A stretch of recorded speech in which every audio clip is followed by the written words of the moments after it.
নমস্কার বন্ধুরা, আমি সহেলি অলৌকিক জোনের আসরে তোমাদের আরও একবার স্বাগত জানাচ্ছি। আজকে আমাদের ঘটনা পাঠিয়েছেন ঋতুপর্ণা সরকার আসানসোল থেকে। উনি এর আগেও ঘটনা পাঠিয়েছেন, তোমরা জানো।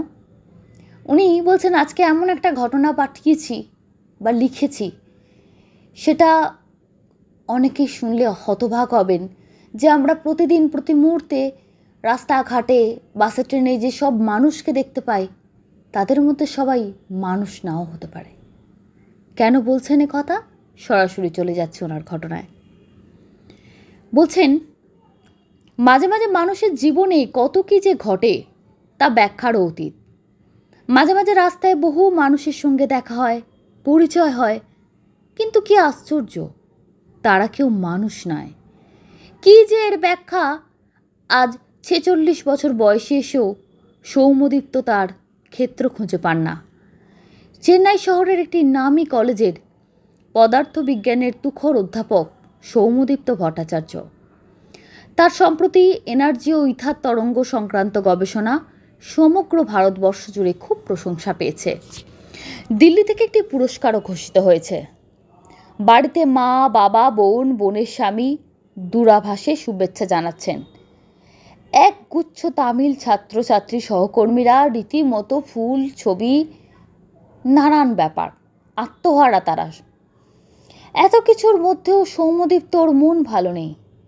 অসম্ভব বিষাদ তাকে ঘিরে রেখেছে। যার জন্য এই গবেষণা, যার জন্য এই এনার্জি জগতে তার আশা, তার সম্পর্কিত কিছু জানা গেল না। সে তো চলে গেল সব কিছু জানার আগেই। তাহলে সৌম্যদীপ্ত বাঁচবে কি করে? এই সাফল্য তো তার একার নয়। একটু পিছিয়ে যাই সময়ের সঙ্গে। সদ্য বিএড পাশ করে স্কুল সার্ভিস পাস করেছেন সৌম্যদীপ্ত ভট্টাচার্য। বাবা দুর্গাপুরের ডিসিএলে, দুর্গাপুর স্টিল প্ল্যান্টের অন্তর্গত চাকরি করেন। সামনের বছর অবসর নেবেন। এতদিন ডিসিএল কলোনির কোয়ার্টারেই তারা থাকতেন। তবে সম্প্রতি দুর্গাপুরের বিধাননগরের নিজস্ব বাড়িতে তারা চলে এসেছেন। সৌভাগ্য অয়ন ভট্টাচার্যের, সৌম্যদীপ্তর বাবা, অবসর নেওয়ার 1 বছর আগেই ছেলে চাকরি পেয়ে গেছে।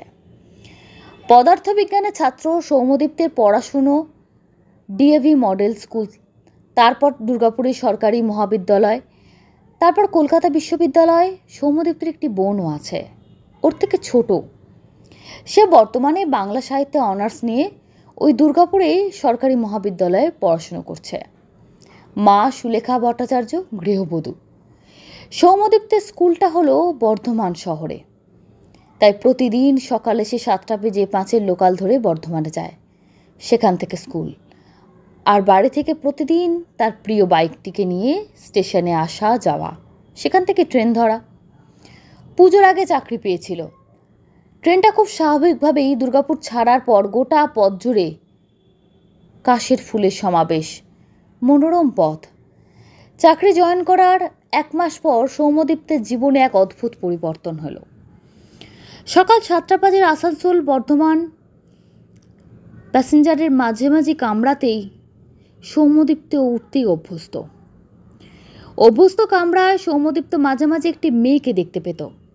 প্রায় 27-28 বছর বয়সের একটা মেয়ে। দুর্গাপুর থেকে উঠে এই মেয়েটিকে দেখতে পায় সৌম্য, তবে রোজ নয়, মাঝে মাঝে।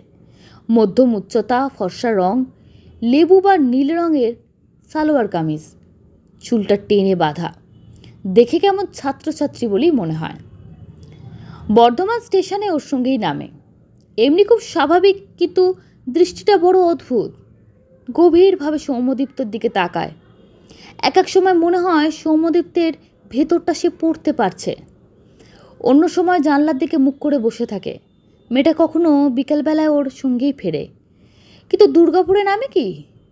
কই, কোনোদিন তো দুর্গাপুর থেকে তাকে উঠতে বা নামতে দেখেনি। বরং ট্রেনে উঠেই তাকে দেখতে পায় সে বসে আছে, হয়তো অন্ডাল বা রানীগঞ্জ থেকে উঠছে। দেখতে দেখতে পুজো চলে আসে। স্কুল 1 মাসের জন্য ছুটি। ছুটির পর স্কুল খুলল, কিন্তু এতদিনে দুর্গাপুরে একটু ঠান্ডা পড়ছে। নভেম্বর মাস। সৌম্যদীপ্তের সঙ্গে মেয়েটির পুনরায় দেখা হয় এবং এবার থেকে প্রতিদিনই দেখা হতে থাকে। নভেম্বর পেরিয়ে ডিসেম্বর, এবছর দুর্গাপুর বেশ ঝাঁঝিয়ে শীত পড়েছে। সেই সঙ্গে পাল্লা দিয়ে বেড়েছে কুয়াশার উৎপাত।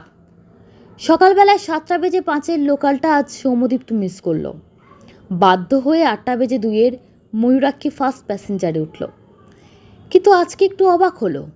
আচ্ছা, মেয়েটা কি জানতো আজ সৌম্যদীপ্ত ময়ূরাক্ষীতে উঠবে? আশ্চর্য! একটা ঘন নীল সালোয়ার কামিজ, ফিনফিনে নীল ওড়না, মেয়েটা বসে আছে।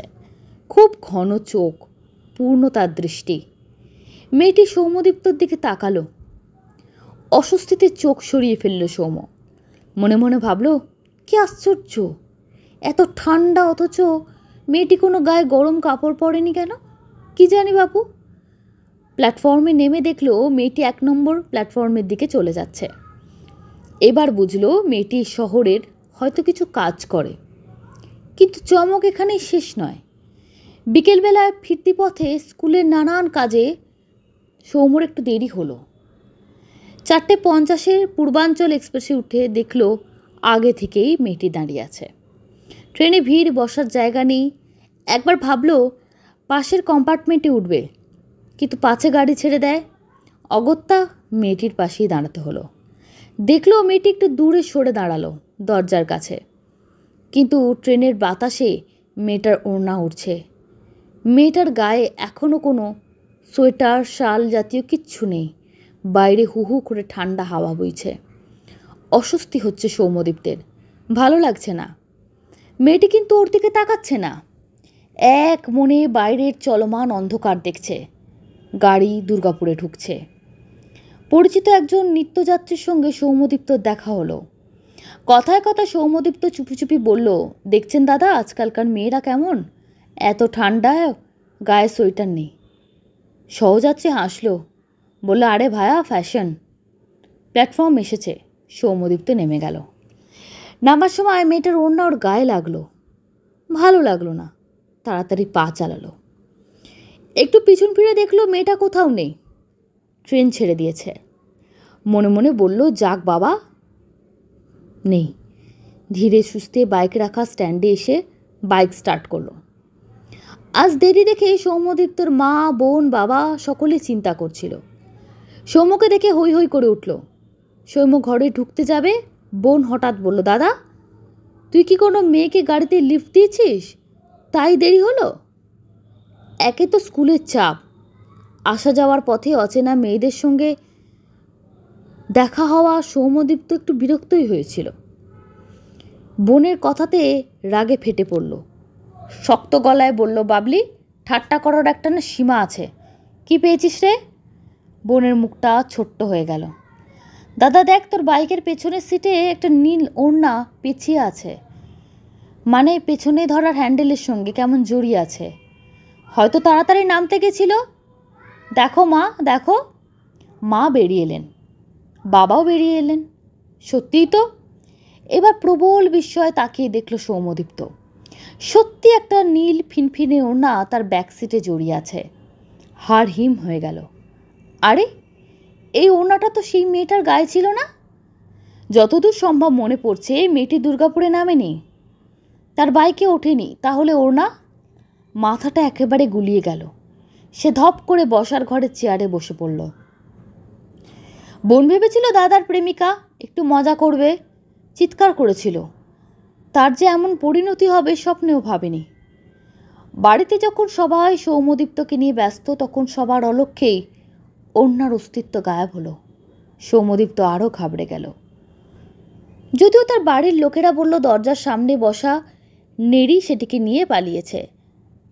কারণ নেড়ি এমন করে, কাপড়, রুমাল যা হাতের কাছে পায় টেনে নিয়ে পালায়। যদিও এহেন যুক্তি সৌম্যদীপ্ত মনে ধরল না। সবাই চুপচাপ হয়ে গেল। কিন্তু সারা রাত যুক্তির পর যুক্তি সাজিয়েও সৌম্যদীপ্ত যখন বিফল হলো, তখন ঠিক করলো কাল যেমন করেই হোক মেয়েটার সঙ্গে একটু কথা বলবে। কিন্তু না, মেয়েটিকে আর দেখতে পেল না। সৌম্যদীপ্ত ধীরে ধীরে বিষয়টা মাথা থেকে ঝেড়ে ফেলল। জানুয়ারি মাসের প্রথম, অর্থাৎ 1 জানুয়ারি থেকে দুর্গাপুরের ব্রিজ সংলগ্ন মাঠে স্টেশনের কাছে একটা মেলা হয়। কল্পতরু মেলা। ছোটোবেলায় মানে যখন সে ডিসিএল কলোনিতে থাকতো প্রায় সাইকেল নিয়ে বেরিয়ে পড়তো। বিকেলবেলায় খেলার মাঠে দেখতো প্রচুর দোকান, জিলিপি, বাদাম ভাজা, লাইটওয়ালা লাট্টু, কত কিছু সব কিনে আনে আবার সাইকেল করে বাড়ি ফিরত। সেই মেলার টান আজও আছে। মেলা শুরু হওয়ার কয়েকদিন পর বিকেলবেলায় বাইক নিয়ে সৌম্যদীপ্ত হাজির হলো মেলায়। বাইকটা কিছুটা দূরে ব্রিজের দাঁড় করিয়ে একটা পরিচিত চায়ের দোকানে রেখে সে মেলা দেখতে ঢুকলো। ভূত হয়ে গেল। উফ, এখনও কি দারুণ। বহু ঘোরাঘুরি করে বেশ ক্লান্ত। ঘুরতে দেখলো প্রায় রাত 9টা বাজে। ইরে, চায়ের দোকান কি বন্ধ হলো নাকি? মেলা থেকে দোকানটা বেশ দূরে, হাঁটা পথে প্রায় 20 মিনিট। বাস স্ট্যান্ডের কাছে যে অঞ্চলটা, সেখান থেকে আর একটু যেতে হবে। সৌম্যদীপ্ত পা চালাতে শুরু করলো। দোকানের কাছে সে বাইক নিয়ে এবার বাড়ি যাবে। কি মনে করে একটা সিগারেটের টান দেবে বলে ধীরে সুস্থে এগোচ্ছে। হঠাৎই একটা সুরেলা মহিলা কণ্ঠস্বর শুনতে পেল। সৌম্যদীপ্ত বাবু, একটু শুনবেন? ও সৌম্যদীপ্ত বাবু, একটু দাঁড়ান না প্লিজ। নিজের নাম অচেনা মহিলার মুখে শুনে চমকে উঠল সে। পেছন ফিরল। অবাক কাণ্ড, একটা হলুদ আলোর ল্যাম্পপোস্টের নিচে দাঁড়িয়ে আছে ট্রেনের সেই মেয়েটা।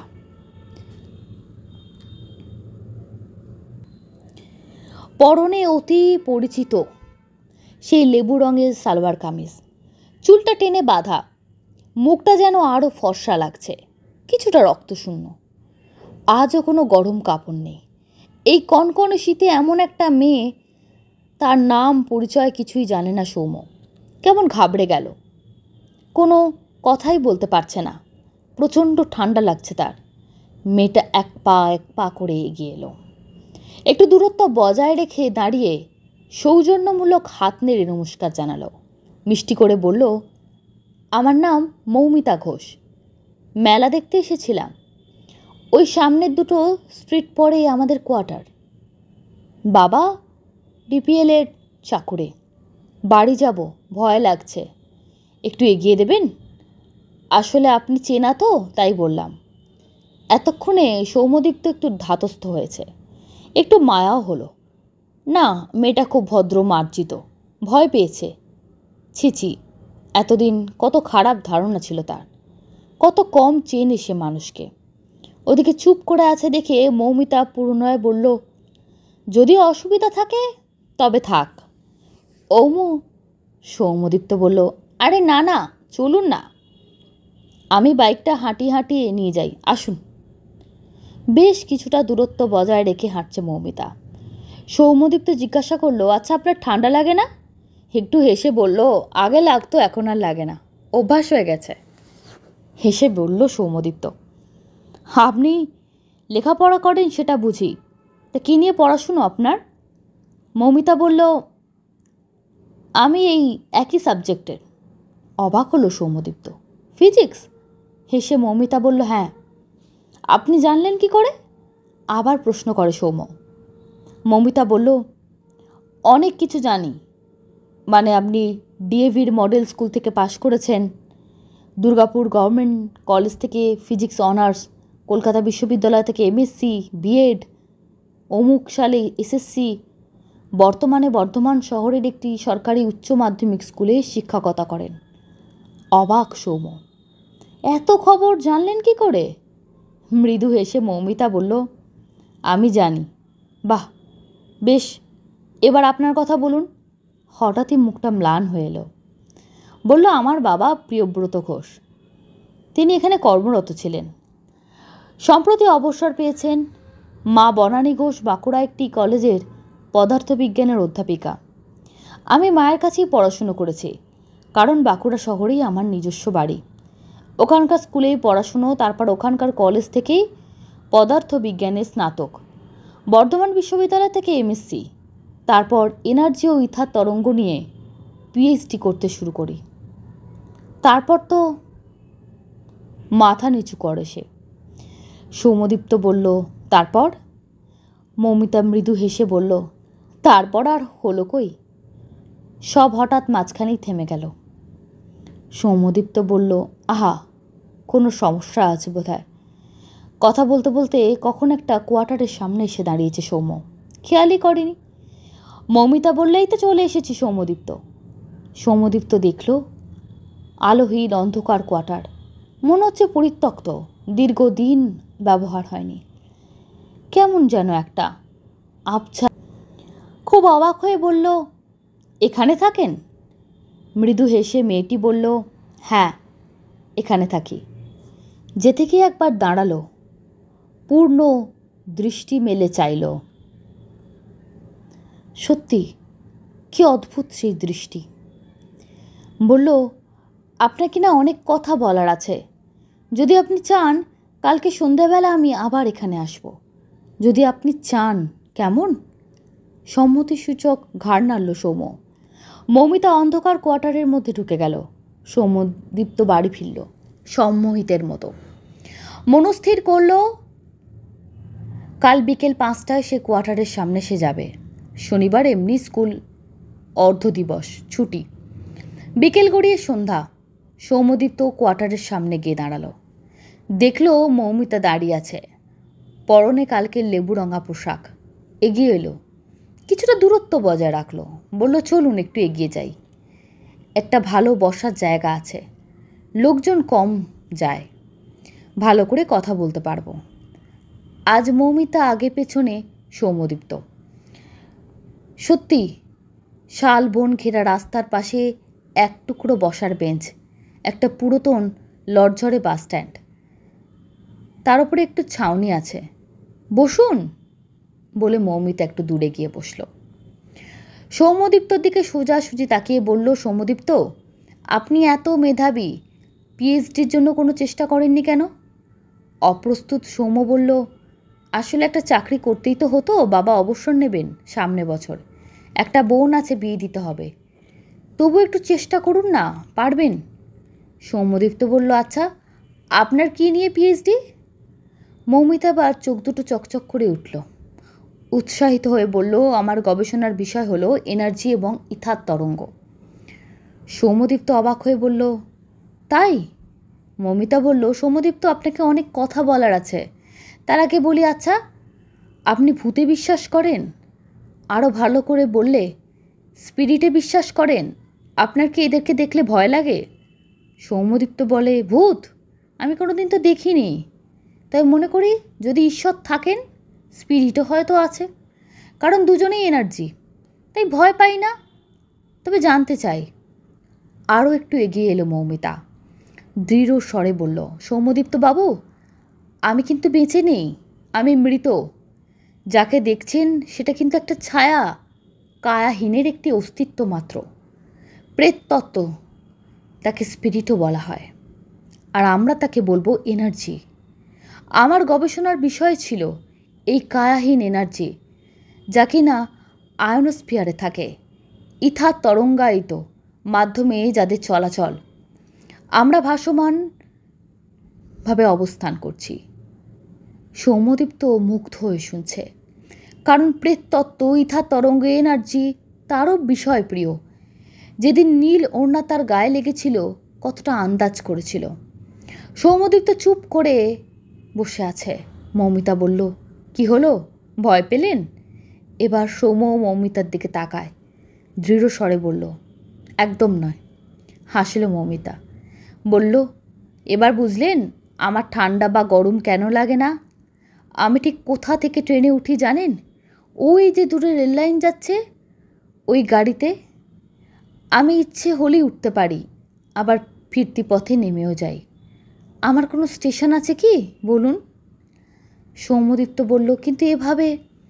মৌমিতা বলল, বন্ধুদের সঙ্গে একটা পিকনিকে গেছিলাম, তখন সদ্য পিএইচডিতে চান্স পেয়েছি। পালসির কাছে আমাদের গাড়িটাকে একটা ট্রাক নিয়ন্ত্রণ হারিয়ে মুখোমুখি ধাক্কা মারে। আমরা স্পটেই মারা যাই। 4 জন চিকিৎসাধীন ছিল, আমরা কয়েকজন মারা যাই, তার মধ্যে আমিও ছিলাম। ড্রাইভার হাসপাতালে পৌঁছানোর পথেই মারা যায়। কিন্তু ড্রাইভার দাদাকে আমি আজও খুঁজে পাইনি। বর্ধমান বিশ্ববিদ্যালয় আমার প্রাণের জায়গা। রোজ ইউনিভার্সিটি যেতাম। ফিজিক্স ডিপার্টমেন্টের মাঝখানেই আমাদের জায়গা। এত ভালোবাসি এই বিষয়টাকে, কিছুতেই না গিয়ে থাকতে পারি না। বলতে পারেন নিজের বাবা মায়ের কাছে মৃত্যুর পরে নীরবে গিয়েছি কয়েকবার, কিন্তু এখানে একটা অন্য ভালোবাসা। আরও একটা কি জানেন, আমি একটা কিছু খুঁজে বেড়াচ্ছি। কেউ আছে যে ওই ইথার তরঙ্গ এবং আয়নোস্ফিয়ার নিয়ে কাজ করবে? আমার গবেষণা, আমার মায়া, ওই বিষয়টা যদি কেউ কাজ করে তাহলে আমি একটু শান্তি পাই। আপনাকে যাতায়াতের পথে দেখতাম, আপনার পিছু পিছু আপনার ক্লাসরুম পর্যন্ত ধাওয়া করেছি। আপনি দারুণ পড়ান। প্লিজ আমার গবেষণার দায়িত্বটা আপনি নিন, আমাকে সাহায্য করুন। অনেক তথ্য সংগ্রহ করেছি, আপনার হেল্প হবে, নেবেন? এতক্ষণ সৌম্যদীপ তো বিমুগ্ধ হয়ে শুনছিল। ভূত সম্পর্কে তার ধারণা বদলেছে। ভালো করে মৌমিতাকে সে লক্ষ্য করছে। অত্যন্ত মেধাবী, ভালো মনের একজন মানুষ। মৌমিতা আবার বলে ওঠে, জানেন, যেদিন মারা গেছিলাম আমার পরনে হলুদ জামাটাই ছিল আর ব্যাগ ছিল, তাই আমার ব্যাগে ছিল এই নীল জামাটা, তাই আমার এই 2 রকমের পোশাকে দেখা যায়। আর এই কোয়ার্টারটায় আমি ছোটবেলা থেকে বড় হয়েছি। বাবা আমি মারা যাবার পর চাকরি, কোয়ার্টার দুটোই ছেড়ে দেন, কিন্তু আমি না ছাড়তে পারিনি, এখানেই থাকি। আপনার সঙ্গে ছুটির দিনগুলোতে দেখা হবে। ট্রেনে কালকে সামনে নয়, সবার সামনে নয়, কারণ লোকে আমাকে দেখতে পায় না। আপনাকে পাগল ভাববে, আপনার কপালে পাগলের বদনাম জুটবে। কি রাজি? সৌম্যদীপ তো এবার হেসে ফেলল। বাবা আপনি কত ভাবেন, হেসে ফেলে মৌমিতা। বলল, টাটা, চলি, সন্ধে হয়েছে। শনি রবি এই দিন চলে আসবেন, এখানে দাঁড়াবেন, আমি আসব। সৌম্যদীপ তো হাত বাড়িয়ে হ্যান্ডশেক করতে যাচ্ছিল, অভ্যস্ত হয়েছিল তো, অভ্যেসবশত। মৌমিতা হেসে বলে, ধুর, আপনি কিভাবে আমাকে ছোবেন? আমি কি আর ওভাবে আছি নাকি? সৌম্য বলল, আমি ভাবতে পারছি না। মৌমিতা প্রত্যুত্তরে বলল, ধন্যবাদ, তবে হ্যান্ডশেক করতে আসার জন্য না, ভয় না পাওয়ার জন্য। একটা নতুন জগৎ হলো সৌম্যদীপ্তের। সারা সপ্তাহ স্কুল আর শনি রবিবার মৌমিতার সঙ্গে বসা, ইথার তরঙ্গ, আয়নোস্ফিয়ার এনার্জি নিয়ে লেখাপড়া, আলোচনা। মৌমিতার প্রগাঢ় জ্ঞান। এই বিষয় সংক্রান্ত পদার্থবিদ্যার বই পড়ে সৌমিত্র জানতে পেরেছে আয়নোস্ফিয়ার হলো পৃথিবীর ওপরে বায়ুমণ্ডলের একটি স্তর, যা প্রায় 80 থেকে 600 কিলোমিটার উচ্চতায় অবস্থিত, এবং এখানে সৌর বিকিরণের কারণে আয়নিত পরমাণু অণু থাকে। এটা রেডিও তরঙ্গকে প্রতিফলিত করে, যোগাযোগ ও নেভিগেশনে সাহায্য করে, এবং সূর্য থেকে আগত অতিবেগুনি রশ্মিকে পৃথিবীকে সুরক্ষা দান করে। সমুদ্রপৃষ্ঠ থেকে 80 থেকে 600 কিলোমিটার পর্যন্ত বিস্তৃত এই স্তরটির মধ্যে থার্মোস্ফিয়ার, মেসোস্ফিয়ার কিছু অংশ অন্তর্ভুক্ত। এই স্তর 3টি প্রধান অঞ্চল হলো বায়ুস্তর বিন্যাস। ডি স্তর সবচেয়ে নিচু স্তর, সাধারণত দিনের বেলায় থাকে। ই স্তর মধ্যবর্তী স্তর, যা দিনের বেলায় বেশি শক্তিশালী থাকে। এফ স্তর সবচেয়ে ওপরের স্তর, যা দিনের বেলায় 2টি স্তরে বিভক্ত হয় এবং রাত্রে আবার একত্রিত হয়। আসলে সূর্য থেকে আসা শক্তিশালী বিকিরণ বায়ুমণ্ডলের গ্যাসকে আয়নিত করে। ইলেকট্রন মুক্ত হওয়ার পর পরমাণুগুলো পজিটিভ চার্জযুক্ত আয়নে পরিণত হয়। এই চার্জযুক্ত কণার সমষ্টিকেই বলা হয় আয়নোস্ফিয়ার। আলোচনা চলতে থাকে। একদিন সৌম্যদীপ্ত মৌমিতাকে বলে, আচ্ছা তাহলে আয়নোস্ফিয়ারের সঙ্গে স্পিরিটের সম্পর্ক কি? মৃদু হেসে মৌমিতা বলে, আসলে সৌম্য জানো, প্রাণ কিন্তু একটা এনার্জি। এই এনার্জির একটা গ্রাফ আছে। আমি একটা মানুষ, ধরুন মানুষ মারা গেলে যে এনার্জি নির্গত হবে তার শক্তি কিন্তু 18, 23, 22, 24, 26 এনার্জির চাইতে অনেক কম। মনে রাখবেন, ক্ষিতি, অপ, তেজ, মরুদ বোম দিয়ে তৈরি এই শরীর কিন্তু একটা এনার্জি হাউস, অথবা এই দেহ একটা ব্যাটারি বা কোষ ইউনিট, আর আমাদের প্রাণ হলো সে ব্যাটারির শক্তি বা এনার্জি। এখানে অণু পরমাণুর সমাবেশ রয়েছে। ওই যে তোমরা বলো না আত্মা অবিনশ্বর, একদম তাই। আত্মার চৈতন্য আছে, সে আসলে পরমাণু, তাকে ভাঙা যায় না, কিন্তু তার মধ্যে বস্তুর সকল গুণ বর্তমান থাকে। যখন কোনো মানুষের মৃত্যু হয়, তার প্রাণ বা এনার্জি কিন্তু একটা আয়নোস্ফিয়ারেই থেকে যায়। এটাই প্রামাণ্য বিষয়, কারণ আয়নোস্ফিয়ার, পরমাণু শক্তি এগুলো সংরক্ষণ করে। পরমাণুকে চোখে দেখা যায় না, তার অস্তিত্ব আছে, এনার্জিরও অস্তিত্ব আছে। উপনিষদ বলছে আত্মা অবিনশ্বর, তাই মৃত্যু নেই, মানে তাকে আর ভাগ করা যায় না, ভাঙা যায় না। সেই ইউনিট অবশ্যই পরমাণু।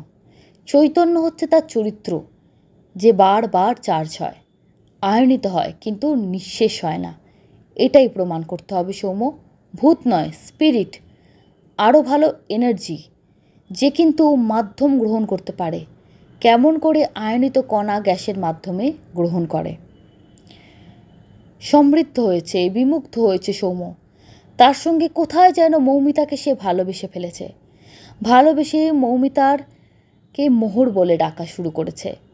সম্পর্ক আপনি থেকে তুমি, কিন্তু মৌমিতার সঙ্গে তার দূরত্ব আছে, তাকে ছুঁতে পারে না। মৌমিতা বলে, দেখো, এখানেই অণুর সঙ্গে পরমাণু তফাৎ। তোমার শরীরে রক্ত, মাংস, হাড়, চর্বি, কোটি কোটি নার্ভের সমাবেশ, অজস্র অণুর সমাবেশে তৈরি একটি ইমারত। আমি বায়বীয় ইউনিট, কণা, চৈতন্য মুক্ত বায়বীয় মাধ্যম। আমার রাসায়নিক পরিবর্তন হয়েছে, আমি পূর্বের অবস্থায় ফিরে যেতে পারি না। বায়বীয় হওয়ার জন্য আমি ভাসমান, তুমি চাইলেই ছুঁতে পারবে না।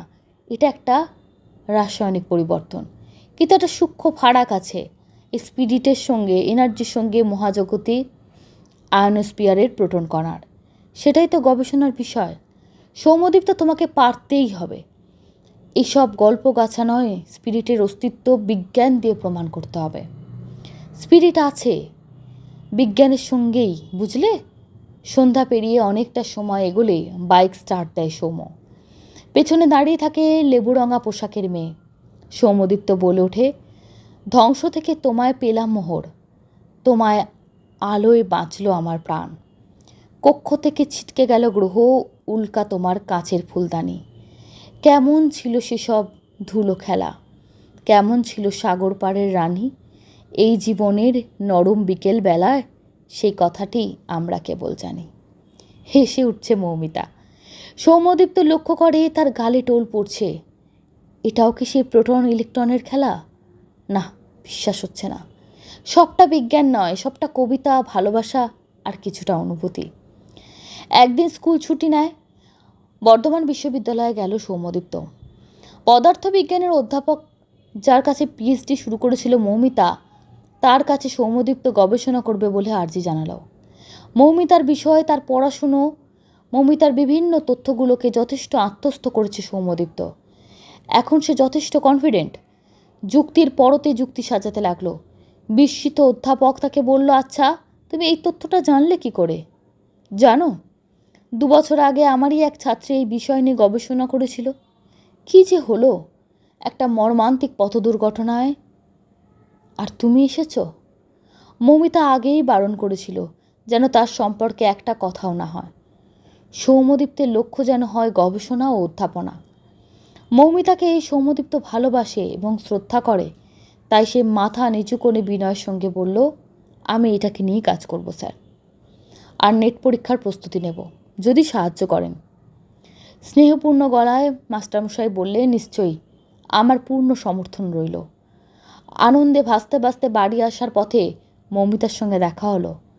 সৌম্যদীপ্ত হাত নেড়ে অতি উৎসাহের সঙ্গে বলছে, আর মৌমিতা মুচকি হাসছে।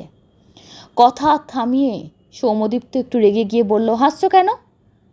অমনি মৌমিতা বলল, আরে, আমি তো তোমার পাশেই দাঁড়িয়েছিলাম, সব দেখেছি আর সব শুনেছি।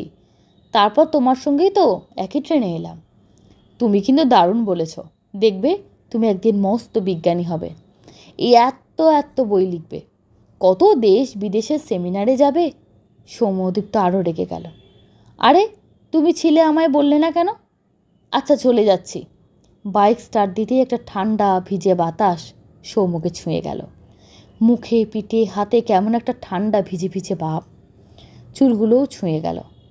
মৌমিতা হেসে বলল, ওরে পাগল, লোকে তোমায় পাগল সাধে বলে, তাই তো চুপ করে থাকি। যাতে তোমাকে বলবে পাগল, তোমাকে ছোট করবে, এটা আমি চাই না। জানো না তোমার পৃথিবী আমার পৃথিবী আলাদা। দুঃখিত কণ্ঠে সৌম্য বলে, মোহর, আমি তো দুই পৃথিবীকে মেলানোর চেষ্টা করছি, দেখছো না? ব্যথিত ব্যথায় মৌমিতা বলল, তবু যে পৃথিবীর মধ্যে অনেক ব্যবধান।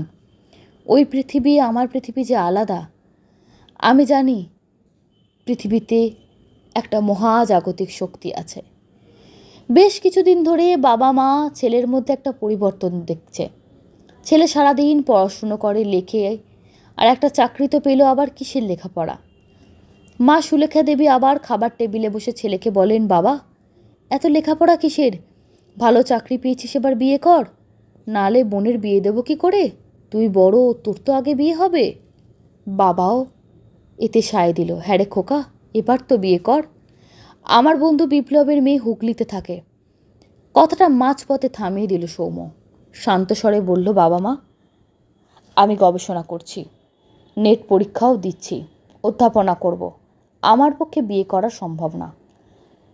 ঘরে সূচ পড়ার আওয়াজ, এরকম নীরবতা। বোন খাচ্ছিল, খাওয়া থামিয়ে দিল।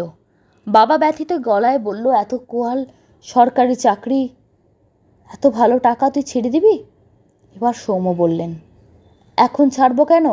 আগে অধ্যাপনা পাই, পিএইচডি শেষ হোক, তোমরা বোনের বিয়ের ব্যবস্থা করো। সব খরচ আমার। আমি বোনের জন্য টাকা জমিয়েছি। কি করে বাবলি গয়না পরবে, কি শাড়ি পরবে, কি লাগবে, সব আমি দেব। আমি ওকে পুরো সাজিয়ে দেব। বাবা বিস্মিত হয়ে বলল, খোকা, কি বলিস? বাবার কাঁধে হাত রেখে বলল, বাবা, আমি তো বড় হয়েছি নাকি?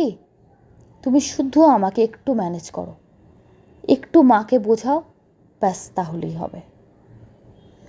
আমি আরও পড়াশুনো করতে চাই। মা সুলেখা দেবী কেঁদে ফেললেন। খোকা, তুই কি প্রেম করছিস?